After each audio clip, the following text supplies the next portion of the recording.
માતાજી મિત્રો, સ્વાગત છે એક નવા વિડીયોમાં। તો ફાઇનલ આન્સર કી આવી ગઈ, એની પછી ફાઇનલ બધાના માર્ક પણ આવી ગયા છે। તો ઘણા બધાના માર્ક વધી ગયા છે અને ઘણા બધાના માર્ક ડાઉન થઈ ગયા છે। એટલે એવું ઘણું બન્યું છે, મારા ગામમાં જ બન્યું છે એટલે કહું છું। તો ઘણા બધાને ઘણા માર્ક એક બે માર્ક વધ્યા છે, ઘણાને નથી વધ્યા, ઘટ્યા છે। અને ઘણા એવા છે મારા ગ્રુપમાં કે જેણે માઇનસ કરવામાં ઈને ગણ્યા હતા, ખોટા માર્ક ન ગણ્યા, અને ઈચ્છા ઊંધી વેબમાં હતા। તો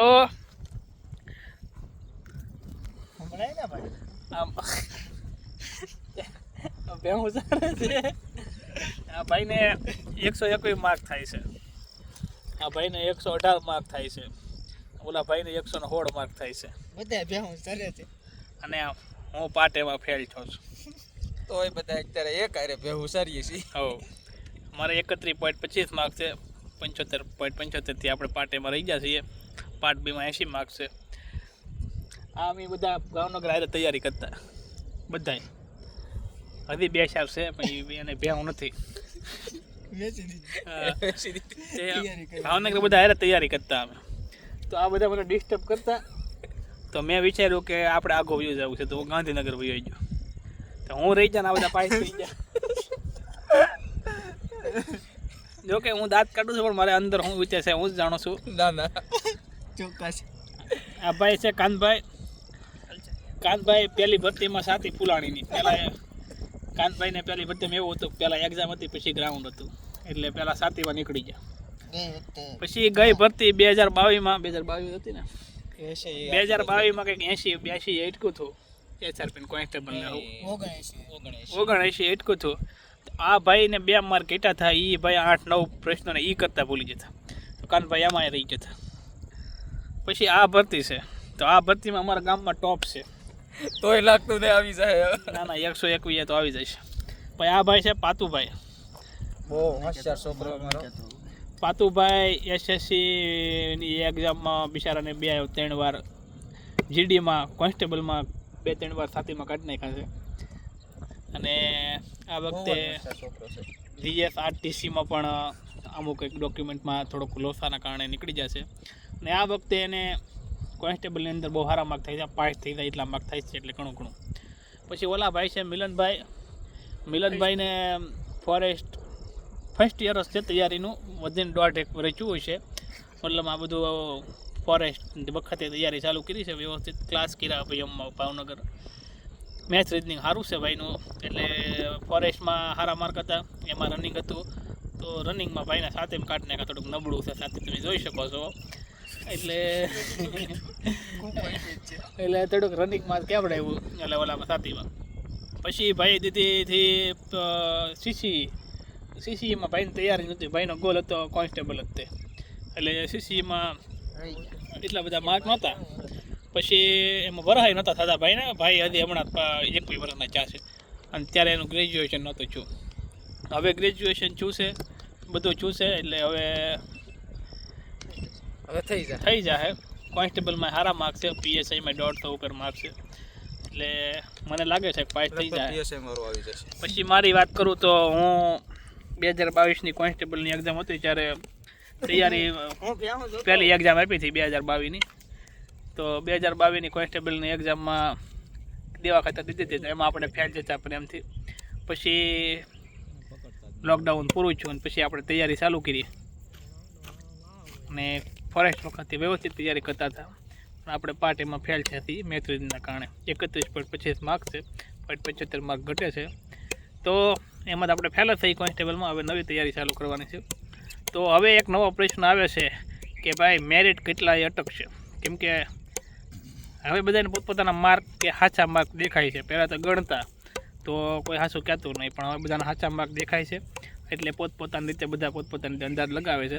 120 વાળાને બીક છે, 115 વાળાને બીક છે, 110 વાળાને બીક છે,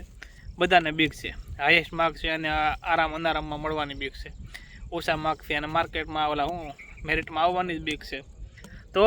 આપણી સાથે ભરતીના અનુભવી માણસ કાનભાઈ છે, તો કાનભાઈને આપણે પૂછ્યું કે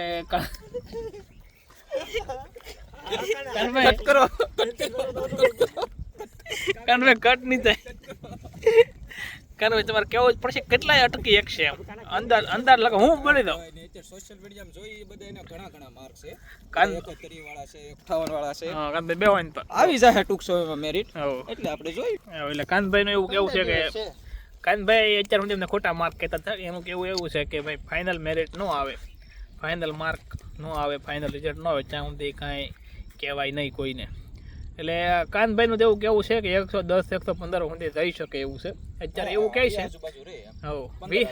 વીહે કાનભાઈ પાછું ન જાય વીહે ન જાય પાછું કાંઈ કહેવાય નહીં ભાઈ 25 અટકી એટલે 110 નો અંદાજ રાખવાનો મિત્રો હવે બધા હાચા માર્ક 110 થી 15 ની વચ્ચે આમ હો આશા રાખો. 110 થી 115 ની વચ્ચે આશા રાખવાની કેમ કે હવે બધા હાચા માર્ક કહે છે એટલે પેલા અત્યારે એવું લાગે 157 વાળા હોય પણ એમાં 2 લાખ છોકરા 2 લાખ 2,40,000 જેવા છોકરા એક્ઝામ દેતા હોય તો એમાં તમને શું કહે 2-3 હજાર છોકરા તો એવા મળે કે છે 31 40 50 માર્ક વાળા હોય પણ ઈ પાછા બીજી એક્ઝામમાં લાગી જાય પાછા સીસી માં ને એમાં એટલે મારા ગામમાં એક બે એવા છોકરા છે જેને હમણાં સીસીએમાં ડોક્યુમેન્ટ વેરિફિકેશન ડીવી કરાવ્યું જેને 140 ઉપર હોય મોસ્ટ ઓફ બીજી એક્ઝામ ની અંદર તૈયારી લાગી જ હોય એટલે એને કોન્સ્ટેબલનો મોહ ન હોય અને ડીવી નથી કરાવવાના મારા ગામમાં છે એને મારા કોન્ટેક્ટમાં જે લાગ્યા એને મેં હમ દીધા છે તમે કોઈ ડીવી કરાવો તમારી માના આમ છે એટલે એવી ચિંતા ન કરતા એવા 10-15 છોકરા આપણે તોડી નાખશું એટલે તમારો વારો આવે છે અમારે એક ભાઈ છે એનું થોડુંક ઓલું થાય એમ છે પણ અમારે એને ગમે એમ કરી માર્કેટમાં લાવવાના છે માર્કેટમાં નહીં મેરેજમાં માર્કેટમાં જ છે એ કીધું ને બે એટલે હું ફેલ છું તો શરમ તો મને બહુ આવે છે પણ હવે મારે શું કરવું છે મોઢા ઉપર તો દેખાડાય નહીં નકા આ બધા આમનામ માનના કહેવા છે મને એટલે ગાંધીનગરમાં કે ભાવનગરમાં કે કાંઈ આપણા લાયક પાર્ટ ટાઈમ જોબ હોય તો મને મારો સંપર્ક કરજો કેમ કે મારે બહુ ખાસ જરૂરિયાત છે હવે મારે ગામમાં લઈ નીકળવું છે કે આ મને જ્યાં હોય એને હાવા મળે છે બધા હારા માર્કવાળા અને મને એમ જ પૂછે ક્યારે હવે રિઝલ્ટ આવશે તો મારે હું જવાબ દેવો કેમ કે મારે નથી થતા એટલે આવું છે અત્યારે બધા ભેહું સારી છીએ ગામમાં તો કાંઈ વાંધો નહીં મિત્રો બીજું હું 110 થી 15 વચ્ચે અટકશે એવું કાનભાઈનું કેવું છે મેરિટ આપણને હવે થોડું એવું લાગે છે આપણે ઉપર આવ્યા છીએ 105 થી પણ કહેવાય નહીં મિત્રો કાંઈ ચિંતા ન કરતા 105 ઉપર હોય બધા ડોક્યુમેન્ટ હા એમાં ડોક્યુમેન્ટમાં તો આવશે જ તે ડીવીમાં પણ અને બીજું એક ખાસ કે રિઝલ્ટ ક્યારે આવશે એવું ઘણા મિત્રો કહે છે આપણને એવું લાગે 7મ 8મ એટલે આપણે પહેલાં કીધું હતું કે સપ્ટેમ્બર પહેલાં ડીવી શરૂ થઈ જશે એટલે એ બાકી જ વાત છે કે સપ્ટેમ્બર આવશે ઓગસ્ટના અંત સુધીમાં ડીવી ચાલુ થઈ જાય છે એટલે કાલ માર્ક થાય પછી 15 દિવસ એને રિઝલ્ટમાં કાંઈ પણ હોય અને વાંધા અટકી છે એટલે જે 15 દિવસ તો ડીવી આવશે 15 દિવસ નહીં આવે એટલે મતલબ કે 7મ 8મની રજાઓ પૂરી થઈ જાય પછી તાત્કાલિક કામ ચાલુ થઈ જશે 7મ 8મની એકવાર રજા પૂરી છીએ એટલે ધમ ધોકા એટલે ઓગસ્ટના એન્ડ સુધી સપ્ટેમ્બર ચાલુ થાય એ પહેલાં થઈ જાય અને સપ્ટેમ્બરની અંદર આપણા રિઝલ્ટની આશા છે ફૂલ આ ઓગસ્ટમાં તો રિઝલ્ટ આવશે જ નહીં ફાઇનલ સપ્ટેમ્બર સુધીમાં ફાઇનલ રિઝલ્ટ તમને આપી દેશે ડીવી એટલે ફાઇનલ રિઝલ્ટ સપ્ટેમ્બરમાં આવવાનું છે તો ખાસ વિનંતી કે ભાઈ સીસીએમાં જેને માર્ક થશે કોઈ બીજી એક્ઝામમાં માર્ક થાય તમારી નોકરી સારી લાગતી તો ખોટા હરાર થઈને ઓર્ડર લેવા માટે ડીવી ન કરાવતા ઘણા લોકો છે જે એસઆરપી વાળા છે ને તૈયારી કરતા છે હા એવાય હોય એસઆરપી વાળા હોય ને તૈયારી આવતી ભરતીમાં કામ આવશે ખાલી ત્રીજા થશે તો આમાં તો વેઇટિંગ લિસ્ટ નથી તમે અત્યારનું કરો અત્યારનું તો અમારું કામ કંઈ થાય એવું નથી ને કે અમે અત્યારનું કરત પણ આ બિચારા બધા માટે કરીએ છીએ થોડું તો ભગવાનને પ્રાર્થના કરીએ કે ભાઈ કોકને એક માર્ક ઘટતા હોય થોડુંક પેટમાં બળતું હોય તો તમારો સાંસ લાગી જાય આ વખતે 115 માર્ક થતા હોય કે 110 ને 110 ઉપરવાળા બધાને થોડુંક ટેન્શન થતું હોય કે શું થશે તો તમે બધા લાગી રહો ચિંતા ન કરતા કાનભાઈ માનતા કરેલી છે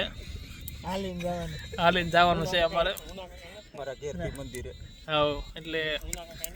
એ બધાએ માનતા કરેલી છે એટલે તમે ચિંતા ન કરતા તો કાંઈ નહીં મળીશું હવે બીજા નવા વિડીયો સાથે ત્યાં સુધી જય માતાજી જય મંગલમાં જય દ્વારકાધીશ.